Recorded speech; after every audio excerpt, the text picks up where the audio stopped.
Hey, good morning, everyone, and thanks for joining us for another Hawaiian Telcom University Live. I saw a lot of familiar names on the RSVP list, but for those who don't know me, I'm Jordan Silva. I'm our Senior Manager of Service Delivery here at Hawaiian Tel.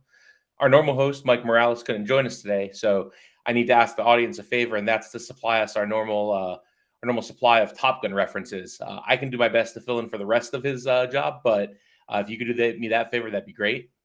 Hawaiian Telcom has spent over 100 years helping build connections in our community as a telephone provider and an ISP.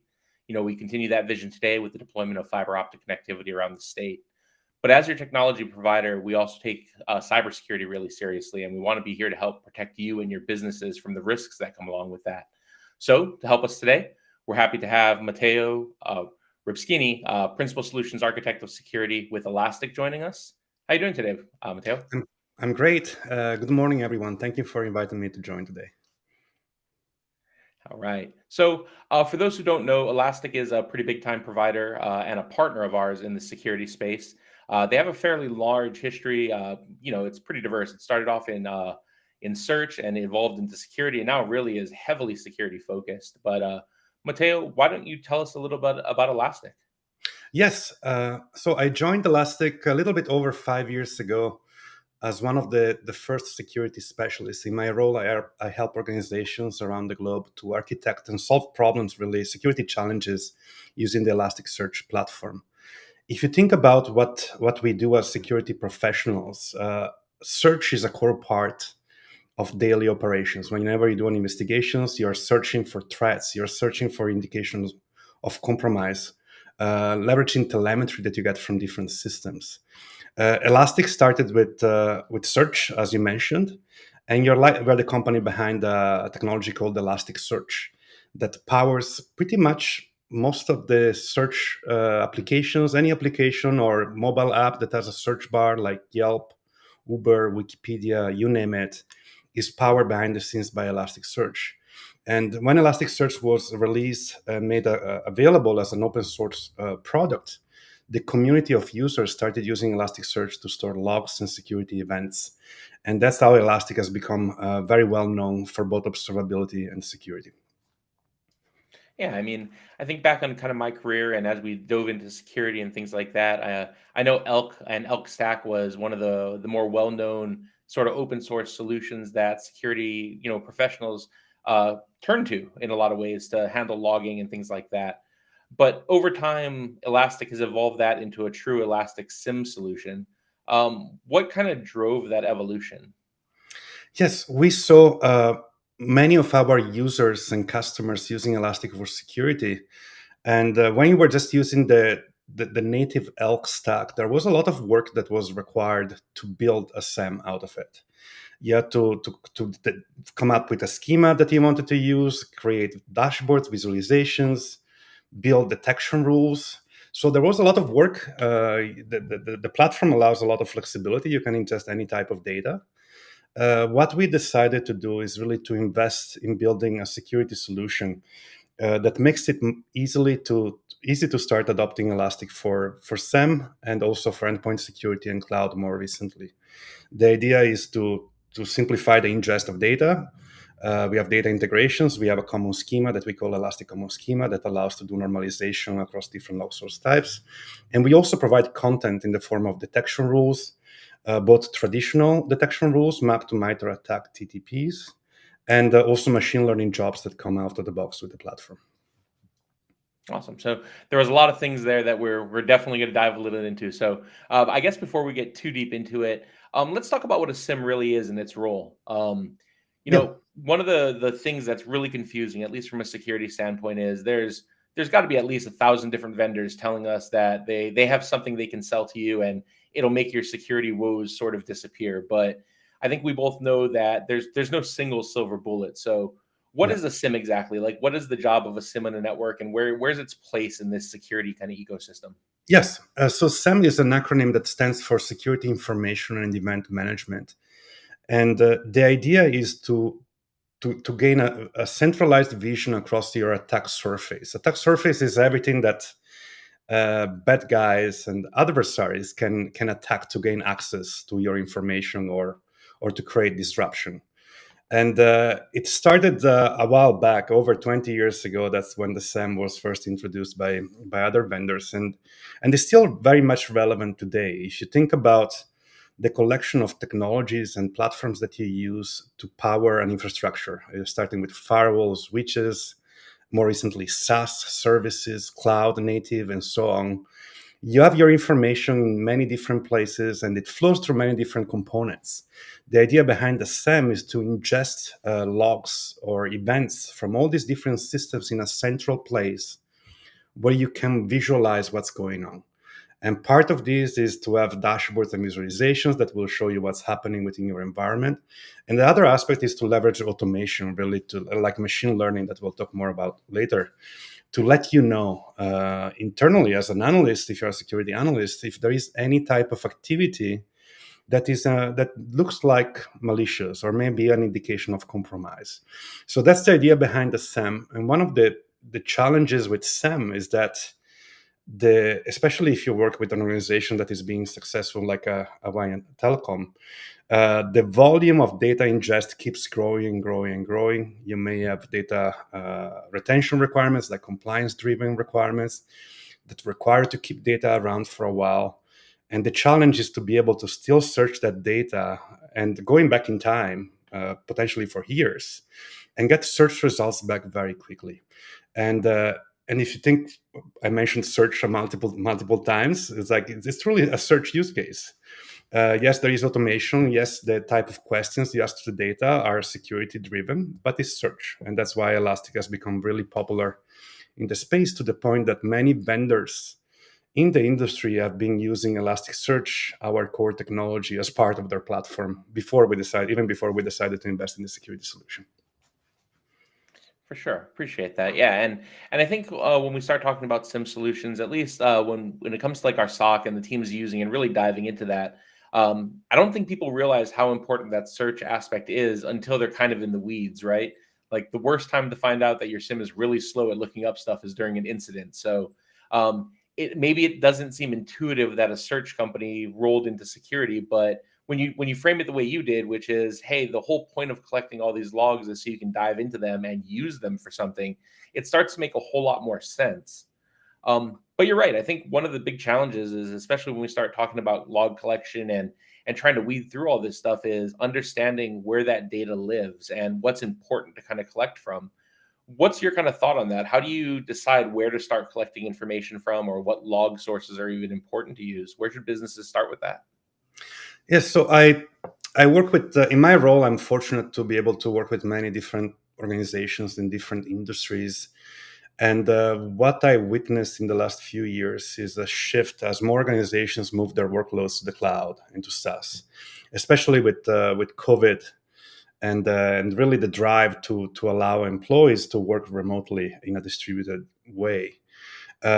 Years ago, and I'm talking about 3, 4, 5 years ago, whenever you were talking with a SAM buyer or a SAM user, usually they were looking at network logs as the most important logs you could get, because network doesn't lie, right? That was one of the catchphrases that many uh, industry or vendors used to use. And that is very still much applicable if you have a traditional data center with a very defined perimeter, right? The perimeter is like what's around it, and you have firewalls that are blocking what's trying to prevent what's not allowed to come in or go out. uh, with the world moving to cloud and moving to SaaS, the shift has focused more on focusing on who is accessing what, monitoring users. So I've seen like IAM and services like Okta for identity management becoming like one of the top requested log sources and top of mind. And that's aligned also to what's top of mind as use cases for our customers that are looking really at malicious insiders and compromised accounts as one of the top threats. Really, if you can if you're trying to breach into an organization, you can try to just look at vulnerabilities at the technology level. That can be quite challenging. Or you can try the social engineering route, right? Try to send a phishing email and see if you can get credentials to get access and impersonate someone. So I've seen those type of log sources becoming more relevant recently, and with COVID, I've also seen with organizations shifting more to SaaS and type of log sources, like requests for log sources that weren't really much relevant in the past. like password management products like one password was one of the top, I remember one of the top requested log sources in the early days of COVID, because organizations had to figure out how can we manage secrets now that the workforce is distributed. Absolutely. Yeah, and I think we're seeing kind of the same thing, especially during the pandemic. There was this massive um, and rapid data sprawl that kind of happened where everybody sort of had to immediately decide to move to the cloud or to close their doors almost. So we definitely saw a lot of that. And I think when we start talking about log sources, part of the SIM's job is to take all that stuff in, sort of normalize it, and ideally help the analyst team or the engineering team kind of figure out what's going on and what bad looks like. And one of the things you mentioned was, as part of that, your evolution from Elk to kind of Elastic SIM. Part of that was content creation and detection creation and things like that. What's that process kind of look like? I mean, how do you guys go from raw log data that's being ingested into a SIM to something actionable by a security team? I mean, what's the approach to that kind of stuff? Yes. So the first requirement in a way to be able to make sense out of events and logs that originate from different systems is to go through a process that is called normalization. And what normalization means is to translate a string of text into a set of key value pairs, like with a standardized field names and also data types. Examples are a username. Call it, in case of Elastic, with Elastic Common Schema, user.name. A source IP. Always call it source.ip, regardless that the source is a firewall or a Windows server.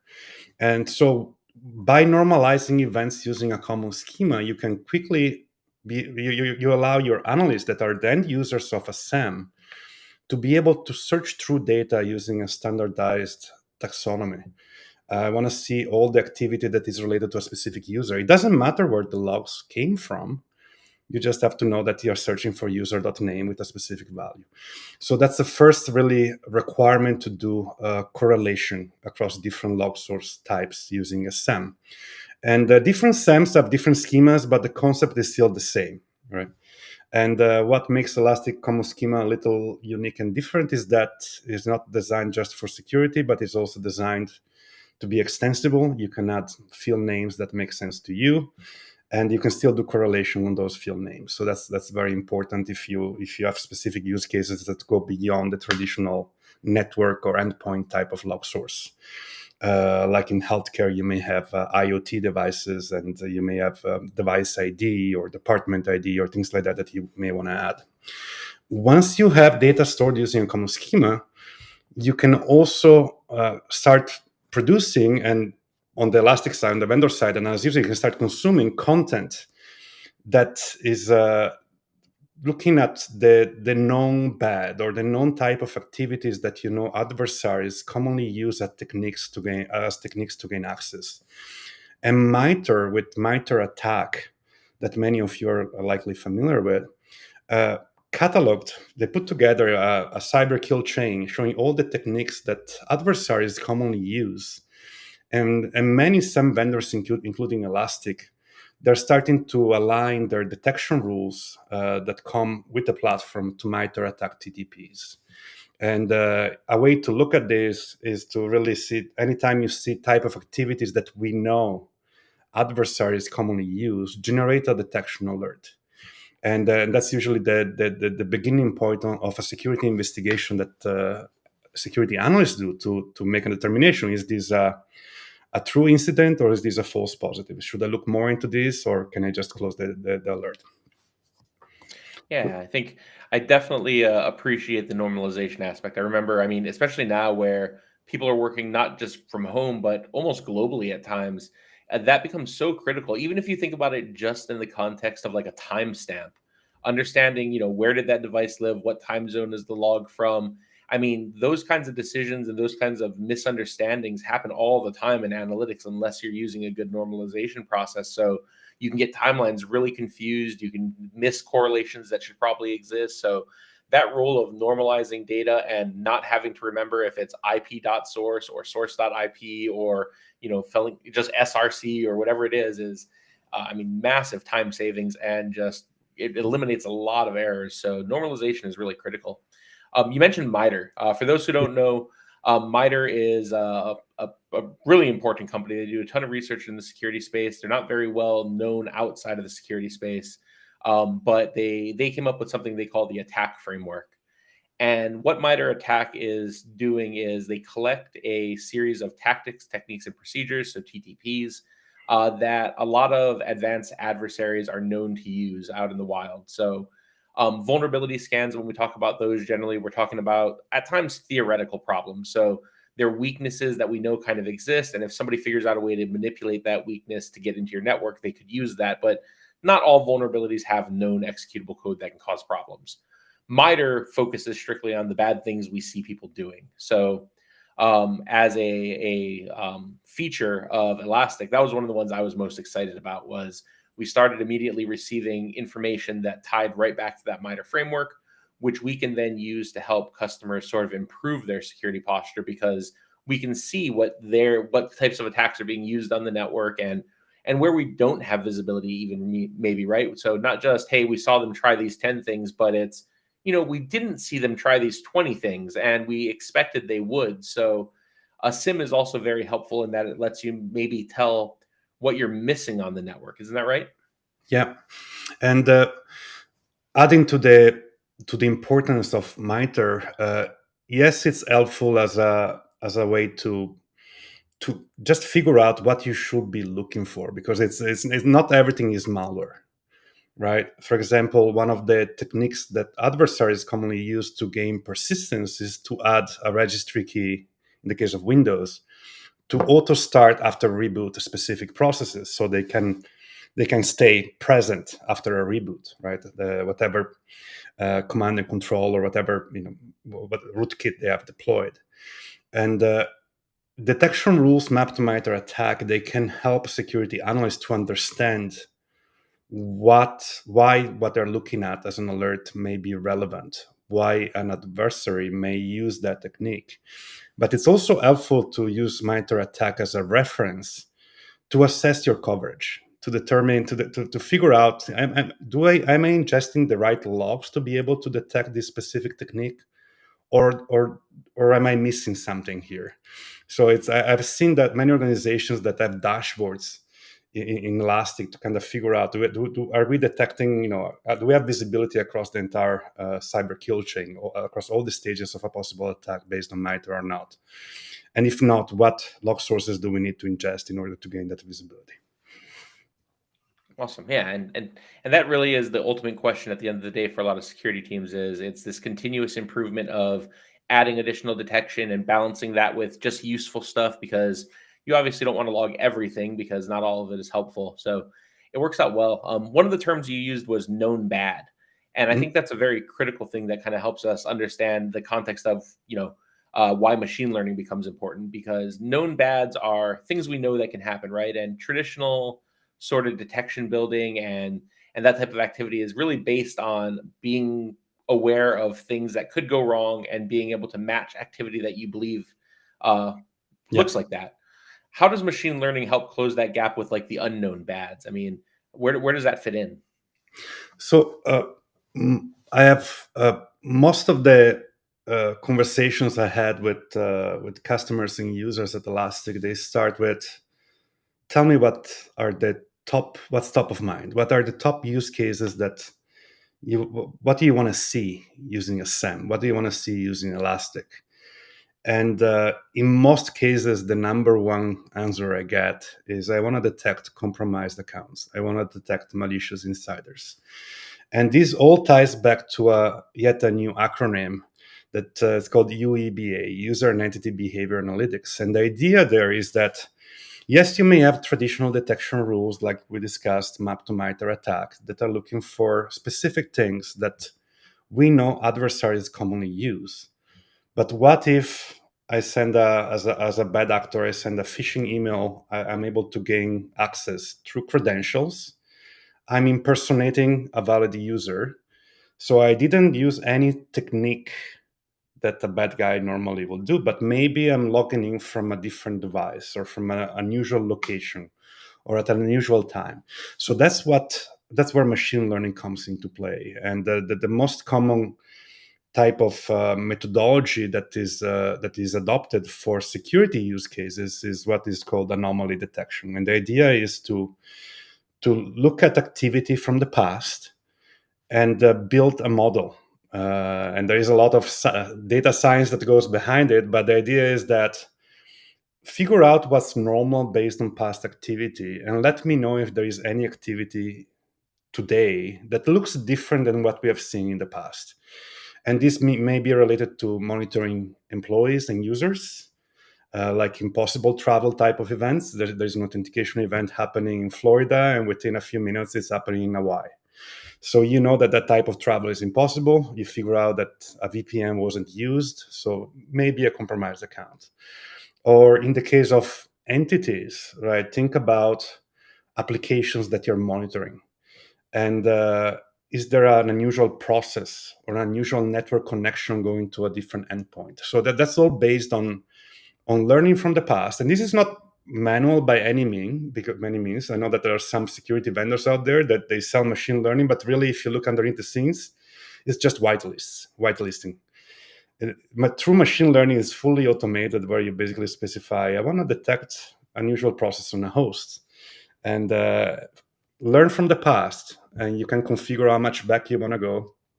And what we have seen usually for most use cases, like 2 or 3 weeks of data historically are enough to build a model that starts generating relevant anomalies. Right, because MITRE, I mean, they can track what's going on with, dozens of, advanced persistent threats out there, and they can see, hey, yeah, these people like to fish, these people to like to use, Mimikatz, they like to do this, but they don't know what Jordan does on the day to day. I mean, there's no real external organization who can say, yeah, Jordan likes to log in at 6 a.m. He takes a break at noon, and then he comes back at 2 a.m. and that's normal for him. That's weird, but it's normal. So understanding what normal for a given organization is really one of the critical things that a team needs to do, and it's really difficult, especially as you sort of scale, because people work all kinds of hours in organizations like Hawaiian Telcom and a lot of our partners. We have people who are working 24 hours a day, right? Like the world doesn't really sleep, so a lot of businesses don't either. And but you got to be able to differentiate. If Bob from accounting shows up at 3 a.m. one day and downloads a bunch of stuff to a USB drive, we should probably go ask why if Bob has never showed up at 3 a.m. before. Yeah. And one of the ones that you kind of pointed out when we were talking a little bit earlier about this before the show, you mentioned how useful it can also be with new applications. I think that's one of our big challenges, right? Is different elements of a business might come up with a new piece of software, and Yeah. from a security standpoint, we want answers. We want to talk about that and figure out, okay, what does this look like? How does it work? What should we be looking for? What are the risks? But that delay is sometimes not acceptable from a business perspective. So how does Yeah. machine learning help kind of close that gap up? Yes. So one of the trends I'm seeing in the industry, as organizations are moving their workloads to the clouds, the focus is shifting from the traditional monitoring the perimeter to really paying attention to what really matters when it comes to revenue generating activities. And most companies are leveraging technologies, applications, websites, and so on to interface with their customers to generate revenue. So they have become a critical part of the way they do business. And on one end, you want to monitor those applications to make sure that they're functioning as expected. You want to monitor the user experience. You want to make sure that when you add an item to a cart on an e-commerce site, there are no delays. If not, you may just leave the site. So that's, by the way, a very popular use case of the Elasticsearch platform is for what we refer to as observability. But if you think about a security implication, if there is a security incident, that may have an impact to the bottom line, to the revenue, the same way a bug in a software or some service malfunction would. So the importance of security now in monitoring those applications and making sure that a bad actor may not be trying to tamper those applications because truly they're part of your attack surface is becoming more relevant. So now I'm seeing organizations that are moving to the cloud, right? Since there is this now shared responsibility model with cloud providers, they take care of security at different levels. You focus more on what you put on the cloud, what workloads you put on the cloud.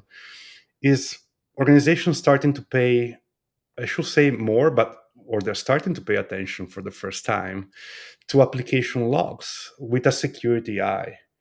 Are these applications behaving normally? Are there any indications of compromise? And that's usually a challenge because of the traditional approach to security, where you have separation of duties between security, the rest of the business. Security doesn't have a clue of what the application team does and what applications do. They're not standard log sources, so you need to come up with a schema as well to make sense of those logs. So a simple use case of machine learning for application logs that I always recommend our users to enable is just to look at those logs that applications generate. Are we seeing a new type of log message? Just by looking at machine learning, figure out the structure of the log. Tell me if there is a new type of log that may be an indication of tampering. Or just look at the rate of logs that we get. Are we getting a spike of a certain type of logs, or are we losing visibility? So that's a simple use case without even knowing what you're looking for, to at least flag a certain type of situations where something is abnormal in a way. That may be a service malfunctioning, but that may also be a security incident going on. Yeah, and I think that that hunt for the not normal is really important because it gives everybody sort of the ability to start identifying potential problems without having to be experts in every single tool. Yeah. And that's one of the common questions we get when we start talking to customers is like, well, you know, we use all these applications, we use these different cloud providers, we use this, we use that, and it's how do you kind of manage through that? And it's really about understanding that we're looking for abnormalities as much as we're looking for specific errors. It's not just that, you know, there was an event that said, hey, this person failed to log on 50 times. Like that's obvious. That's low hanging fruit. That's easy. We can catch that. Microsoft's been able to catch those for ages. So you don't really need special tooling for that. But understanding that, hey, this device was sending out, you know, a gig of logs a month last month and for the last 6 months, and this month it's at 10 gigs. That's a problem. You should really, really go look at that. Or it's down to 1 megabyte and you're still getting some logs. So you're not going to get an alert that says there's nothing, but something obviously changed. Either we're not routing traffic the way we used to, we're not doing any of that, or maybe somebody made a policy change. So you're even able to start catching errors and mistakes in configurations and all these little things that historically just cause havoc on a security program. Yeah. So that's it's really, really good. I think we're running a little low on time. So I mean, like I think that's one of the critical elements that we really wanted to get across was the understanding that a SIM is still a critical component of a security program. But really, as we move towards this, you know, non-centralized, like that castle model where you had walls, you just built really strong walls around all your stuff, is sort of dissolving. So we need to get more data from more places, and using a tool like Elastic SIM with machine learning built in helps us sort of speed up that process of gathering new data. Yeah, I mean, is there anything else you kind of want to add, or any last thoughts on sim usage or machine learning? Or Yeah, just a last comment about the known bad versus a known bad. There is a place for both.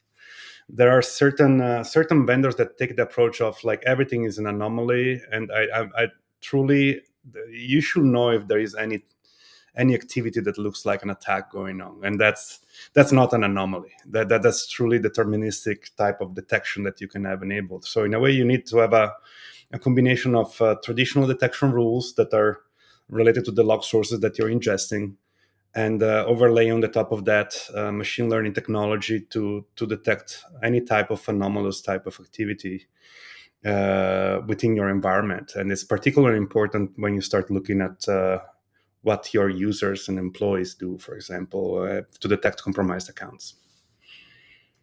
for sure, for sure. I think you're right. I think that that focus on what's going on internally, what people are up to, is definitely going to be the focus for the foreseeable future because that's the part that changes quickly. So, with that, I want to just say thank you, Matteo, for joining us today. Elastic has been a fantastic partner, so we appreciate you taking the time to come talk with us and our customers and trying to help keep our community safe. Thank you for inviting me. Sure, and thanks for everybody else who made it to join us today. If you have any questions, feel free to leave some comments in whichever platform you're watching us from. If you're on our blog, I think there's a form right under the video that you can submit things, and we can definitely try to get back to you and answer some of those questions. You know, cybersecurity is one of those things that we're really, really passionate about here. And we want to keep these conversations going. So we have a lot of events coming up in 2023. I think we have a capture the flag even coming up with Elastic in May. There's a QR code that should be popping up, or I just saw it pop up. Go ahead and scan that. It'll notify you of when these events are, when we do other things like this, and hopefully we can keep getting everybody educated through Hawaiian Telcom University. But with that, thanks everybody. Have a great day. Thank you.